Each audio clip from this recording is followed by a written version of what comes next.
दोस्तों नमस्कार। ये वीडियो मैं आपको ग्लासगो से प्रस्तुत कर रहा हूँ। 2 दिन पहले जो मैंने वीडियो आपको प्रस्तुतिकरण किया था वह 14वां एपिसोड था, जो कि स्कॉटलैंड से किया था। उस टाइम थोड़ी बारिश भी हो रही थी और उसमें ऑडियो बहुत अच्छा नहीं था, और कुल मिलाकर मेरे कुछ बहुत ही करीब लोगों ने ये बताया कि उसमें घटना का पूर्ण विवरण भी नहीं था।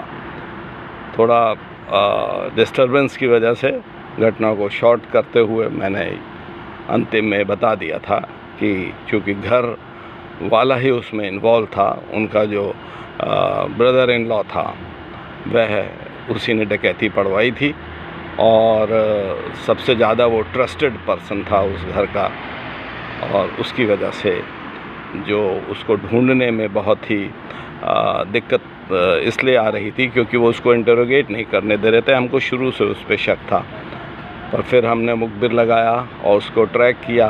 लगभग 10-12 दिन तक उसकी गतिविधियों को ट्रैक करने के उपरांत थी उसकी हमने गिरफ्तारी सुनिश्चित करी, पुलिस कस्टडी रिमांड लिया, गहराई से पूछताछ की, और सारा माल जो लगभग 5-7 करोड़ का माल था वह बरामद हुआ। और उसने जो प्रहार किया था, जिसमें कि मालिक था घर का, उसके जीजा लगते थे, वह हॉस्पिटलाइज थे सीरियस कंडीशन में, और बाद में वह भी ठीक हुए।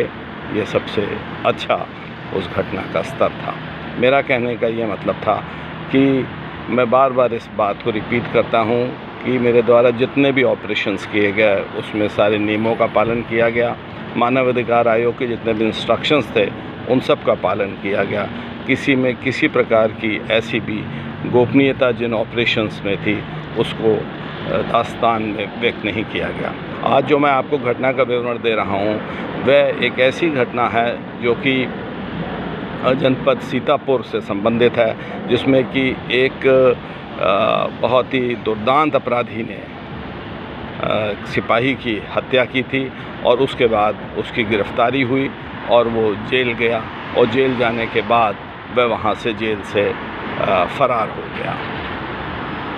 फरारी के उपरांत एक तो घटना बड़ी दुर्दांत इस रूप में थी कि एक सिपाही जो कि अपनी ड्यूटी कर रहा था, उसको रात में उसकी हत्या कर दी गई थी, और उसके बाद जब उसकी गिरफ्तारी वहाँ पर मौके से हुई उस अपराधी विशेष की, तो उसके उपरांत वह अपने दूसरे रिमांड पर जब लाया जा रहा था कोर्ट में, तो वह वहाँ से भाग निकला।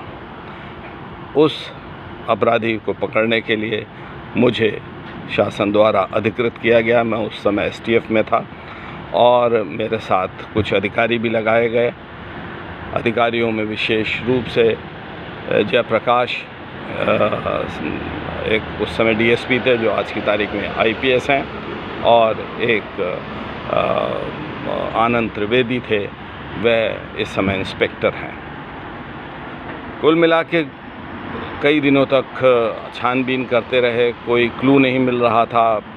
बहुत ही मेहनत मशक्क़त की गई, कई मुखबिरों को मामूर किया गया, उन लोगों को लगाया गया, उन लोगों ने जो है इन्फॉर्मेशंस दी, कई इन्फॉर्मेशंस मिलती, लेकिन वह अंतिम रूप तक नहीं पहुंचा पाती थी। इसी बीच में एक बहुत ही सटीक इन्फॉर्मेशन आई और उस पर हमने कार्य किया, और उसको वहाँ पर उस अपराधी की मौजूदगी का जो स्थान था वहाँ पर उसकी घेराबंदी की गई। उसे पकड़ने का हर संभव प्रयास किया गया, लेकिन वह घर से कूदकर और फायरिंग करता हुआ हम लोगों पे, क्योंकि हम लोग मात्र 4 लोग थे उस ऑपरेशन में जो कि उसको पकड़ने गए थे। समय नहीं था इसलिए और लोगों को नहीं बुला पाए हम, क्योंकि समय इसलिए क्योंकि उसको जो इन्फॉर्मेशन हमारे पास थी उसको कहीं पर जाना था, किसी से मिलने, कुछ असलहा लेने के लिए और कारतूस लेने।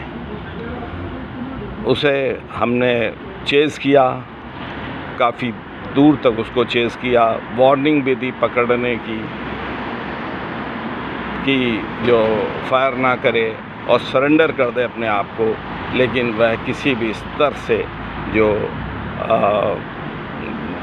बात को नहीं मान रहा था और निरंतर हम पे मुड़ मुड़ कर फायर कर रहा था। यद्यपि कि वह पैदल था, बाद में उसने एक आदमी से मोटरसाइकिल छीन ली। हम लोग जो पैदल पहले दौड़ा रहे थे, हमने कॉल किया, फिर अपनी गाड़ी पर बैठे, उससे लगातार करते रहे और लखनऊ के बॉर्डर पर आकर उसको हमने वहाँ पर जो है ओवरटेक किया। वहाँ भी उसे वार्न किया कि वह अपने को सरेंडर कर दे, लेकिन उसने जो लगातार लगभग मैं समझता हूँ कि हमें वहाँ पर खोखे मिले, 45 खोखे मिले थे, तो लगभग उसने 100-125 फायरिंग करी। इतनी ज़्यादा कारतूस वो अपने झोले में रखे हुए था। खैर, इसमें हमारे एक सिपाही की इनको इंजरी भी हुई और उसके बाद जो हमने उसके ऊपर फायर किया, मेरी गोली जाकर उसको लगी, वह घायल हो गया। उसको हमने तुरंत घायल अवस्था में उठाया, उसे हॉस्पिटल ले गए, हॉस्पिटल में एडमिट कराया और दौरान उपचार उसकी मृत्यु हो गई।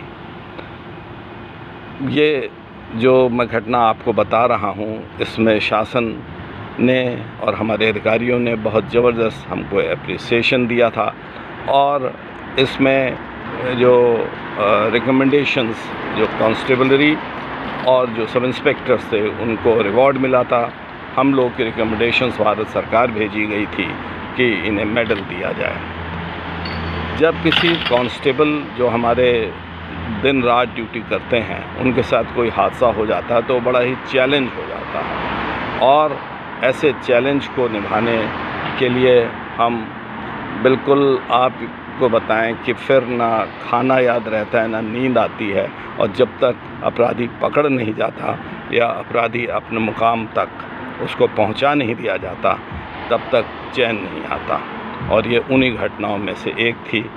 बाद में जो उसका एक अन्य साथी था, उसकी गिरफ्तारी हुई, जो कि आज की तारीख में आजीवन कारावास में है और उसमें हमने ज़बरदस्त पैरवी भी करी थी और उसमें गवाही निरंतर चली। एफटीसी कोर्ट में गवाही हुई, हम लगातार उसमें उपस्थित होते रहे और हम अपने मुकाम में और अपने मिशन में कामयाब रहे। तो यह आज 15वां एपिसोड था दास्तान का। मैं विदेश में हूँ और आपसे लगातार मैं टच में हूँ। आप मेरे इन दास्तानों को बहुत ध्यान से सुनते हैं, जो कमियां हैं उसको बताते हैं।